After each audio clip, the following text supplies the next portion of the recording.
Supreme court में Delhi NCR की सड़कों पर आवारा कुत्तों को लेकर सुप्रीम कोर्ट ने एक बहुत बड़ा फैसला सुनाया। 11 अगस्त को सुनवाई करते हुए सुप्रीम कोर्ट ने दिल्ली एनसीआर की सड़कों से आवारा कुत्तों को स्थायी रूप से डॉग शेल्टर भेजने का आदेश दिया गया था।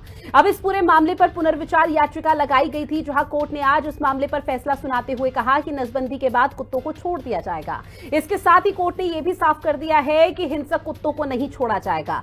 कोर्ट ने साफ आदेश दिया कि सार्वजनिक स्थानों पर कुत्तों को खाने को न दिया जाए। अब ये दिल्ली एनसीआर क्षेत्रों के साथ साथ पूरे देश में लागू किया जाएगा। सभी राज्य सरकारों को नोटिस जारी कर रहे हैं और हाईकोर्ट में लंबित सभी मामलों को यहां पर स्थानांतरित किया जा रहा है। और इसी पर चर्चा करने के लिए हमारे साथ अनुज दीक्षित जी जुड़े हुए हैं, जो कि अधिवक्ता है सुप्रीम कोर्ट के। सर, बहुत स्वागत करती हूँ हिंदी खबर में आपका।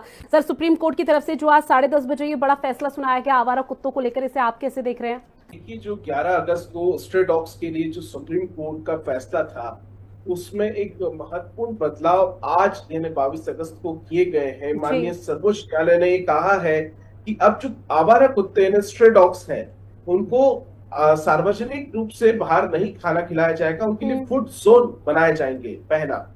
दूसरा, जो उन डॉग्स में सभी को स्टेरिलाइजेशन यानी एक तो नसबंदी के लिए शायद आदेश करा है, और साथ ही साथ उन सभी को रेबीज वाले जो उसमें आइडेंटिफाइड कर रहे हैं, जिन डॉग्स को रेबीज है, वैसे डॉग्स को शेल्टर होम्स में, यानी हम जैसे जिस तरीके से देखते हैं इस देश में गौशाला है गायों के लिए, वैसे ही अब डॉग्स के लिए भी एक शेल्टर होम्स बनाना पड़ेगा। और निश्चित रूप से ये अगर आदेश है तो इसमें सबसे पहले सरकार को और शासकीय विभागों को इसमें आगे होकर के पहले इस तरीके की जो व्यवस्थित शेल्टर होम्स है रेबिस पीड़ित और आक्रामक डॉग्स के लिए, उनके लिए घर उन्हें प्रोवाइड करना होगा। सुप्रीम कोर्ट ने यह भी कहा है कि अब अगर इस तरीके के आदेश नहीं माने जाते हैं या कोई और इसमें अलग से याचिका या कुछ इस तरह की कोई व्यक्ति लगाता है, तो उसको 25,000 रुपए तक का जुर्माना, और वहीं कोई एनजीओ अब इसमें हस्तक्षेप करेगा तो लगभग 2 लाख रुपए तक का शुल्क जुर्माने के रूप में उससे वसूला जाएगा। क्योंकि जब 11 अगस्त को सुप्रीम कोर्ट की तरफ से इस फैसले को सुरक्षित रखा गया था, उस दौरान से हम देख रहे थे देश 2 गुटों में बटा हुआ था। पहला था डॉग लवर, दूसरे थे वो जो सुप्रीम कोर्ट के फैसले का समर्थन कर रहे थे।